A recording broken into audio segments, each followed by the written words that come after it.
Welcome along, everybody, to the Digital Culture Ideas Show. I have a real treat for you this evening if you're in New Zealand, but then in the morning if you're in the UK.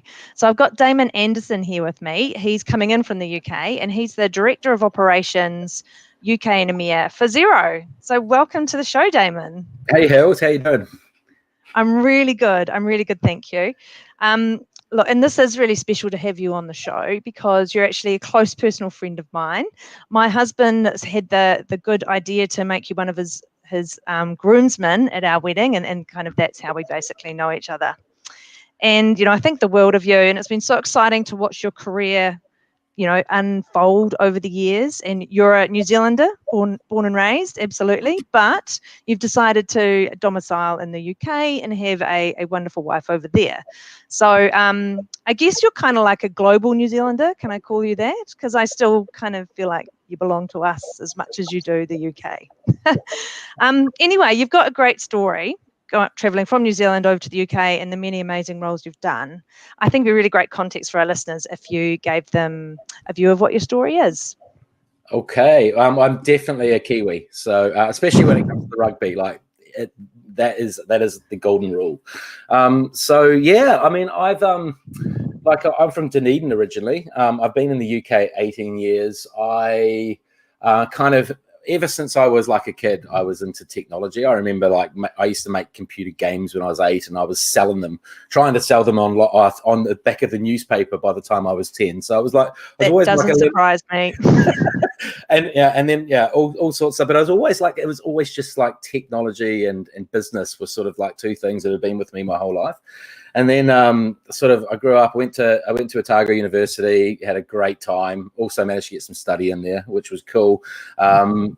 Like marketing, management, IT, all that sort of good stuff. But I and then I moved to Auckland, spent a bit of time at Southern Cross Healthcare up there, which was great. I worked at this really cool digital agency on West Haven Marina. I remember just sort of sitting there watching all the boats going by and, the Auckland Harbour Bridge.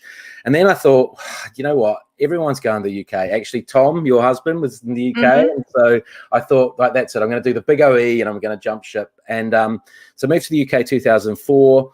Was pretty lucky, actually. I landed a gig at American Express and I was, pretty much within no time, I was the product manager for the American Express Centurion card, the one that's made out of titanium steel. And I was the product manager for that. It was an awesome gig. And then they sponsored me to stay. So effectively gave me a work permit, which was because I was only over there for 2 years. And I thought, you know what, I might as well stay a little bit longer.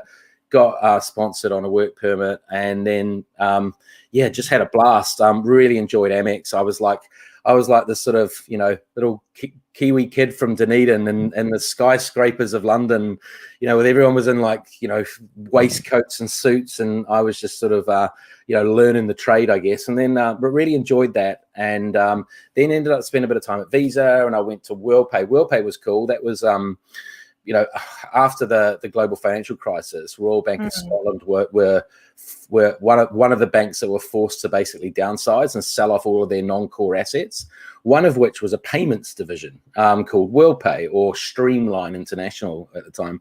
And so they were forced to sell it. Private equity came in, Advent International, Bain Capital.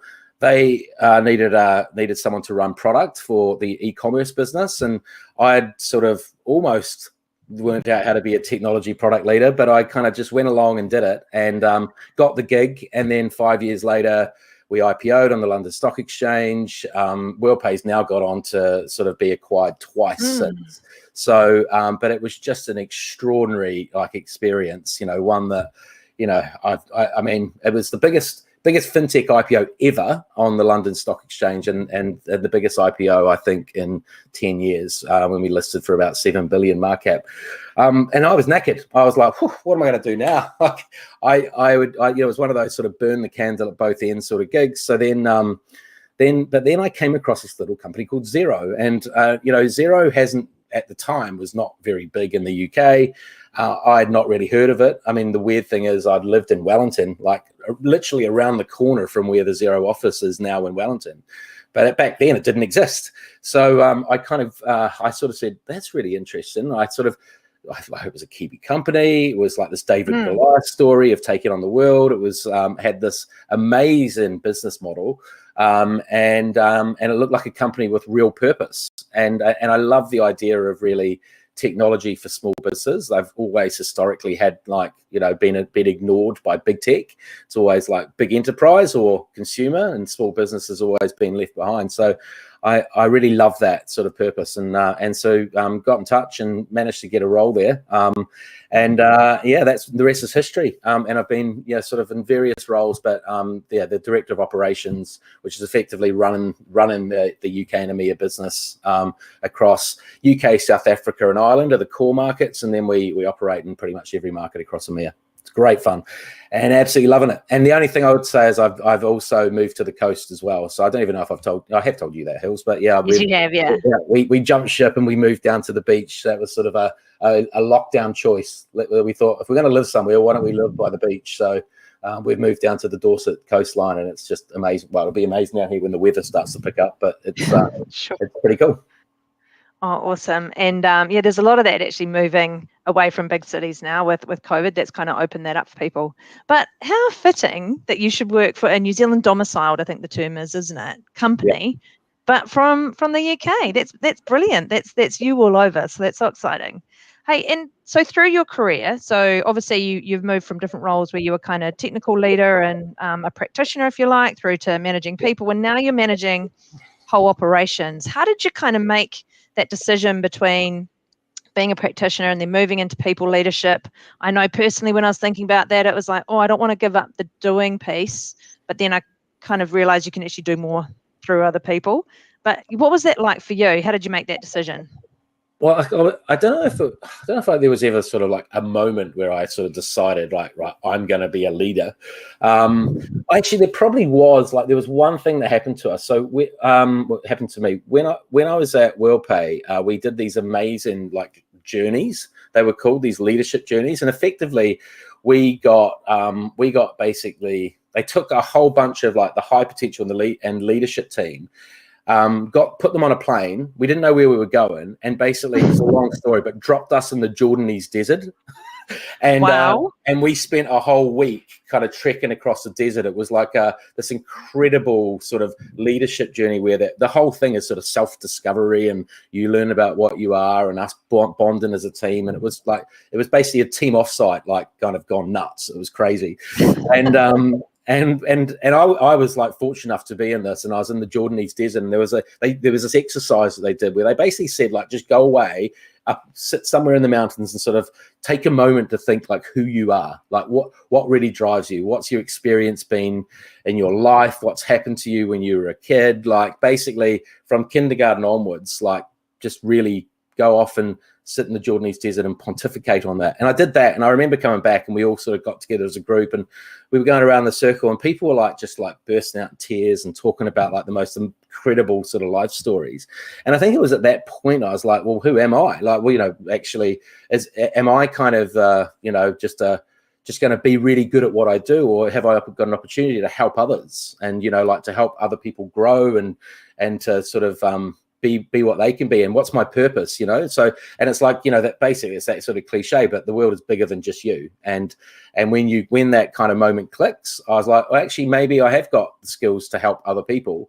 And I think that's what leadership for me was all about. So it was never really I don't think I ever really changed what I did as my job. I just started putting other people first, or putting myself first, really importantly, but putting other people first in terms of like my impact on the world shouldn't just be me and my family. It could be for so many others, and that was kind of it. It was almost like, have you seen The Last Dance, the Michael Jordan documentary on Netflix? The moment where Michael Jordan realizes that it's not about him. Like there's a moment in that documentary, and he's like, it's not about me, it's about the team. And we're never going to win. For me, with Michael Jordan going and scoring 70 points a game, and it was when he gets that moment where, like, actually he's a leader, he's not just an individual contributor. That for me, it was sort of like, I look back and reflect on that now, and I think everyone has that point in their life. Yeah, that's cool. I remember having a sort of similar, slightly experience, not quite the journey being dropped in the desert. It was more just like a leadership course and, a normal self-discovery one. Yeah, But it was about, I was looking at all these leaders around me and thinking, oh, I'm not sure I can be like them. But then it was like, oh, hold on. No. I gotta do me.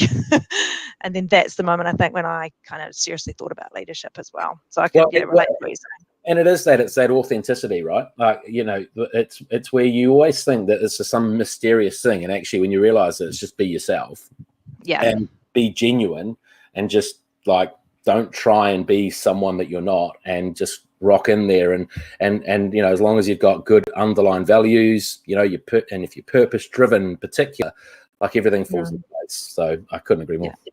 So true. Okay, so I want to now sort of start talking about working from home and remote working. Obviously, that's quite a big thing in the UK, given you've been locked down for so many months, I know. and obviously globally as well. So, and I'm really interested from the digital transformation perspective, because that whole evolution of ways of working has been super fascinating to see unfold in 2020. We've done digital transformation, pre-2020, so pre-COVID, but it was kind of difficult to get things done. People didn't take up the tech or the habits in the same way, or even the business model change. So yeah, 2020 has been one of those years for crashing through change barriers, mindsets, discovering new ways of working, and I bet that's been the similar experience for COVID. So what have you noticed or learnt during 2020 about those changes in the way we're working? Yeah, I mean, I think we've all been experiencing sort of the shift from kind of the analog world to the digital world, and especially like, in kind of tech service roles, and everyone's, I mean, technology has always evolved ever since, like, they invented the wheel, and everything's kind of like changed around that. It's like, it's not a new thing, but suddenly a pandemic came along and kind of just forced this mass adoption of technology, this complete shift from, the high street to e-commerce. Everyone suddenly couldn't go to work and had to work out how to work from home. Zoom and Google Meet and all of the technology has just been accelerated. E-commerce has gone like that, while the retailers have dropped off. And yeah, in the UK, it's like it's been prolonged. Like, we're still going. We're still in full lockdown at the moment, and probably it won't be until summer until we start to like really fully open the doors up. So I think it's just like there's been this like 10x probably acceleration in technology, and it's in a really short time period. And I think that is going to have like long lasting effects. Almost the longer the country, like the UK and the US, and obviously in New Zealand and Australia, it's been a different strategy, and you've been able to really kind of live your life, in a much shorter time period. Whereas like in other markets and countries, it's a different story. So I think the longer that goes on, the harder it's going to be to go back to what it was like before COVID. And so it's great to, technology adoption is great for people like me who work at a SaaS business, and like, we're like, yeah, we can work from home. It's cool. It's like, what's new? But then when you think about, your grandma or grandpa who kind of suddenly the bank's shut on the high street, and like, no one's thinking about their digital inclusion. There's a whole swath of people across our country that are really struggling because they don't have the access and the training, the education, it's just all foreign language to them. So I think like it's great for a pocket, but I think what we need to be really mindful of is that it's not like a utilitarian thing. Like, there's a lot of people that just aren't able to cope effectively with this, and I think everyone's got a responsibility to help everyone through that. But yeah, it's really interesting. I think it's a huge amount of change, and that change does have consequences that maybe we still haven't seen yet. Yeah, I really like that. It's almost like that each one teach one sort of thing, so if you've got a good idea, like, when your friend discovers a new app or something cool, and you're like, oh, have you seen this? You're like, no, where's that been? How come you're only just telling me now? Yeah. Like with tech, it's a little bit like that out as well. If someone doesn't know how to do something, you should go, hold on, I'll just show you how to do it, and kind of teach on the spot, and then everyone's getting better. But then you're right, there is also the digital divide, and actually it's crazy to believe that not everyone has the internet readily at their home, totally. and things like that. So yeah. Let alone, kind of, I mean, I even remember when I sort of joined Xero, I was like, wow, Slack, and we've got all this cloud-based collaboration tools, and it was just like this, it was hard for me, and like, I mean, I'm showing my age, I was like, oh, I've got to get used to all this new kit and this new technology and this new way of thinking, and just it changed. It was a different culture that we had in the organization for the good. So just from an organizational perspective, that changes enough. But now, now when we go back into the office, whereas it used to be Xero, that whenever we would have meetings, they would be on Google Meet, and we would do things, digital first. Now it's going to be a different story. We're going to have all of our customers and our partners they're like, I want to use Zoom now. And then we're like, well, wait a second, all of our in office technology is based around Google platform. What are we going to do? So there's all of these sorts of unintended consequence implications of this, where we're going to have to figure out how do we adapt to, now that the world's adapted to technology that we've kind of been used to for a while. And I think it's just, there's so many of those little kind of tidbits that are going to kind of pop up, and we'll go, oh, right, we're going to have to rethink that. Absolutely. And I'm sort of thinking of you and your personality here a bit, Damon. In some ways, COVID and the challenges that presented, I imagine would have been quite a interesting time for you, because it's a weird phrase, but I've always thought of you as like a popcorn head, like these ideas come shooting over your head, and I can imagine your team, they're trying to catch them and work out, which is the one I need to run with, that's the nugget of gold, versus the one that I just need to kind of leave behind. And it's all about that whole digital shift. Digital's always been moving, but there are so many businesses at present doing those kind of digital shifts. So what's your view on that? I think like I don't know if I'm a popcorn head. I think I just like steal other people's popcorn. Maybe it's life is a mixtape. I'm pretty certain of that. Yeah. Oh, totally. Yeah, just like copy. But and I think like you've got to take those, like, kind of take all of those ideas, and I think the goal is really to package them up and help people go along with you on that journey. And actually, in a lot of ways, it's like, I think a lot of it's about ego as well. Like, I think like I've always been pretty low ego, and like, I don't have a monopoly. So I'm kind of in quite a senior role at Xero, but I don't have a monopoly on the good ideas. I always I always think about that hippo, the highest paid individual's opinion is often the worst person to be making decisions, because I haven't heard that phrase before. The hippo, exactly. Because like across an organization, there's just like so many amazing sort of ideas. So I think my idea is really to kind of cultivate and harvest and empower those ideas, and then maybe add a little bit of structure and a bit of process to how we go from idea to delivery. But really, it's like, it's kind of like conducting the orchestra and not trying to be the violinist or the cello player or the whatever the different parts of the orchestra are. You're just sort of conducting and helping, and like, and that's, I think, the role of the role that I play. It's definitely not, I don't have a monopoly on all the good ideas. I probably have a monopoly on the bad ideas, and maybe I get lucky every now and then. So I think that's how I think about that. And I think we could, if we were able to harness the power of all of our people, not just in an organization, but our customers, like, we could harness all of those amazing ideas productively. Like, imagine what we would be like as a planet and a globe. It's quite big thinking, isn't it? But harvesting all the ideas and just putting the tools in place to make those ideas come to fruition. That, I think, if that's how big tech and leadership thought about it, they have a responsibility to do good in the world and maximize the potential of everyone that we have, whether that's your organization, whether that's your family, whether that's like all of your customers. That's what it's all about for me. It is, yeah.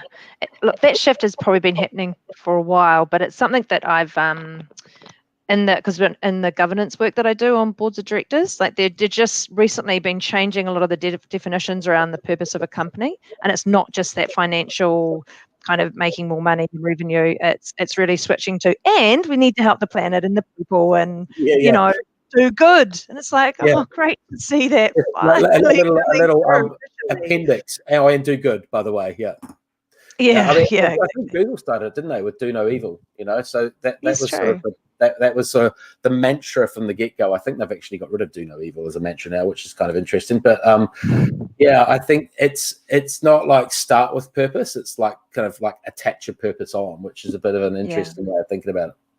Yeah. Hey, look, I do want to come back to, you talked about transforming ideas, and I do want to come back to digital transformation at Xero, because there's some interesting stuff going on there, I can see. But you work for a SaaS business, software as a service. You're automating a lot of people's roles.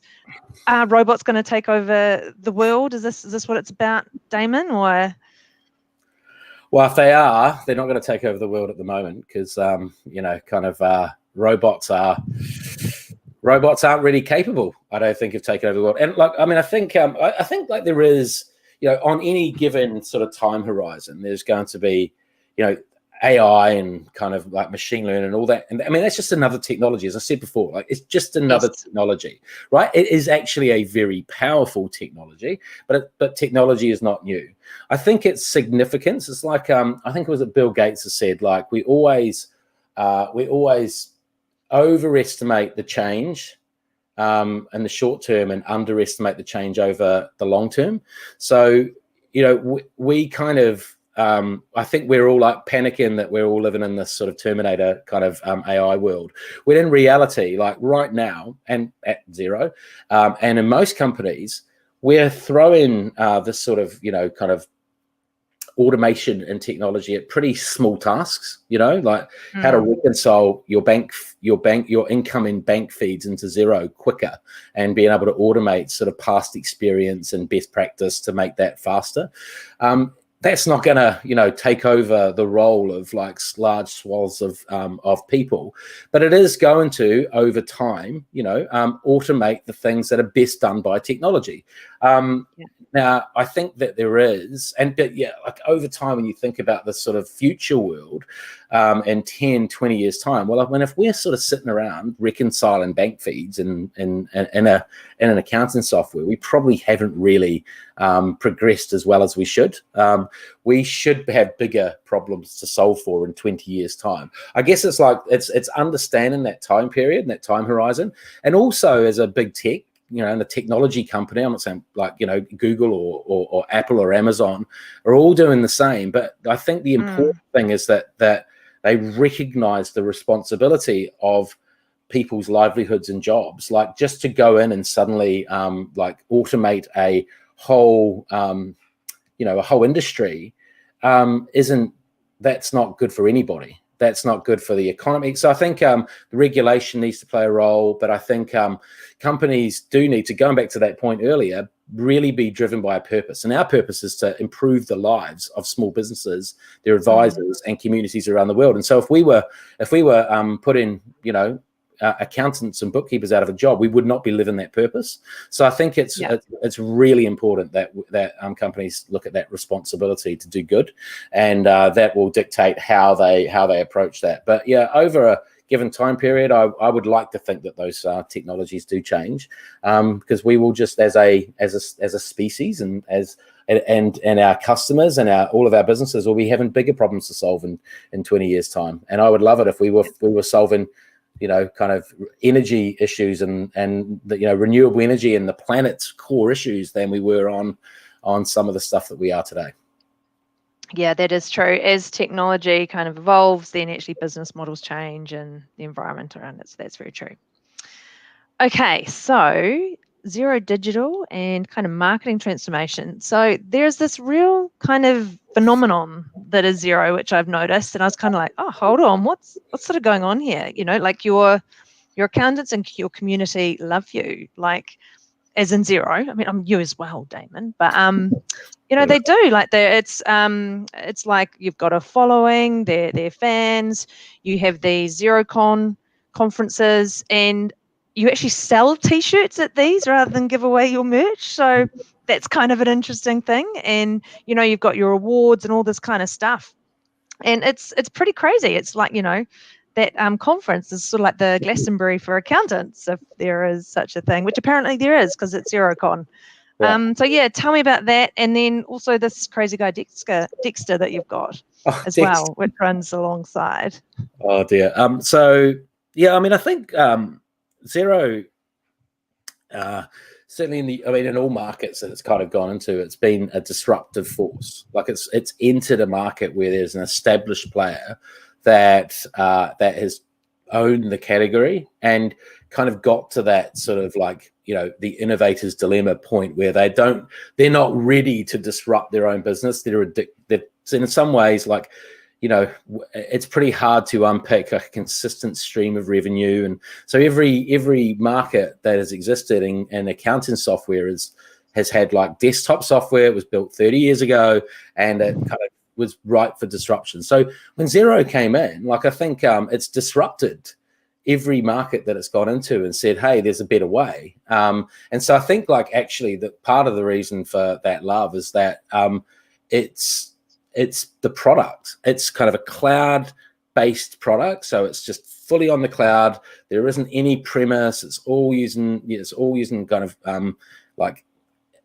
web interface, and it's API first as well. So like we've always had an ecosystem. We have like 900 different add-ons that can connect in and leverage Xero's API to connect in. So you can build like all sorts of different product solutions outside of just the core Xero product.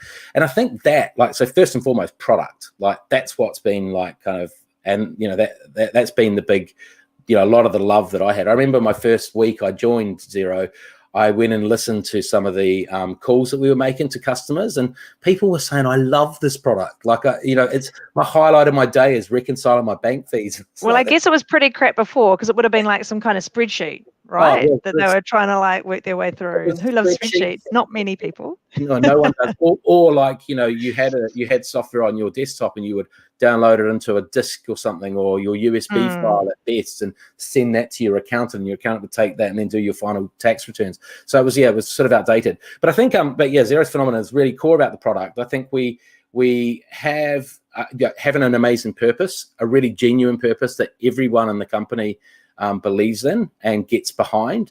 I mean, you can't fake that. And so when you've got like an incredible purpose, people see that. Like it's the inside out perspective. If we're a good company on the inside, we care about our customers, we care about accountants and bookkeepers, our partners, we care about the ecosystem.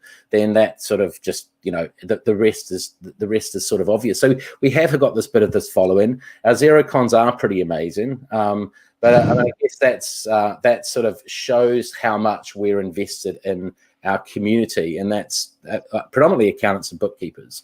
So in practice, that run their own firms, that's who comes to Xerocon, and the ecosystem that have this opportunity to really grow their business via Xero. So we have a whole exhibitor hall with all of our partners that kind of connect into Xero. So it's just it is. It was pretty cool. It is probably I've heard the phrase the Glastonbury for accountants. But I think it's just that purpose shines through. That's the most important thing. Well, I know that recently the New Zealand Xero, they did some research with a kind of health and safety business leaders kind of group, and they actually, it comes back to this purpose thing, that this research found that there's a real link between productivity and wellness in people, and obviously Xero is trying to make people more productive, and actually what that can do is follow through to people being more well at work. Yeah.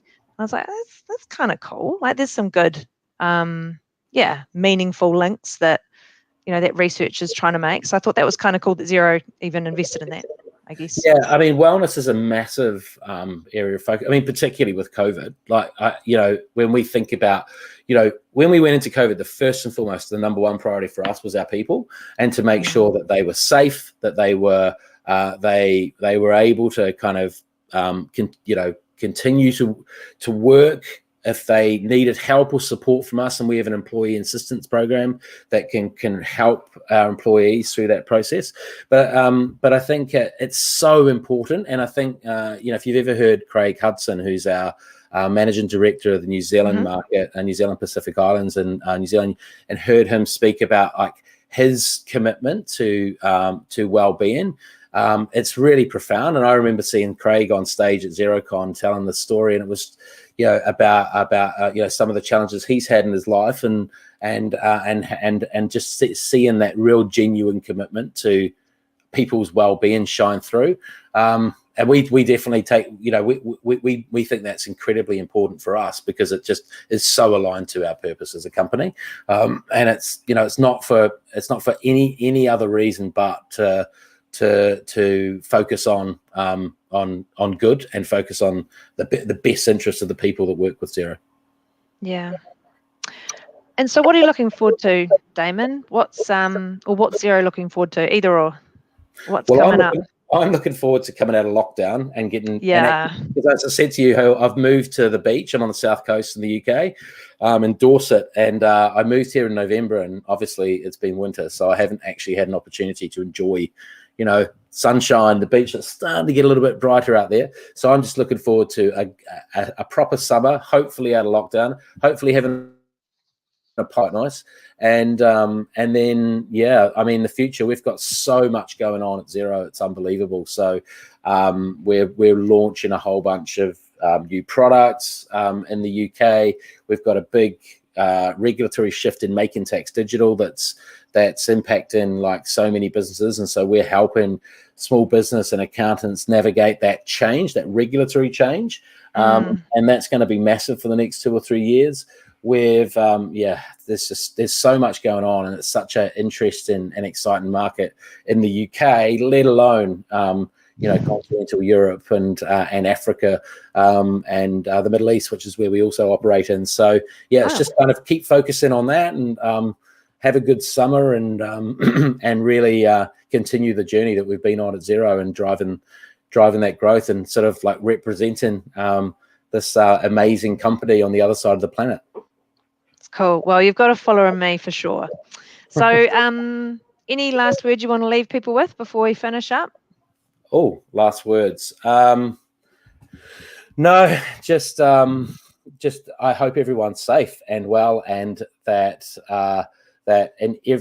everyone who's sort of been going through a crazy last 12 months politically, and with the kind of COVID situation, I just hope that we all kind of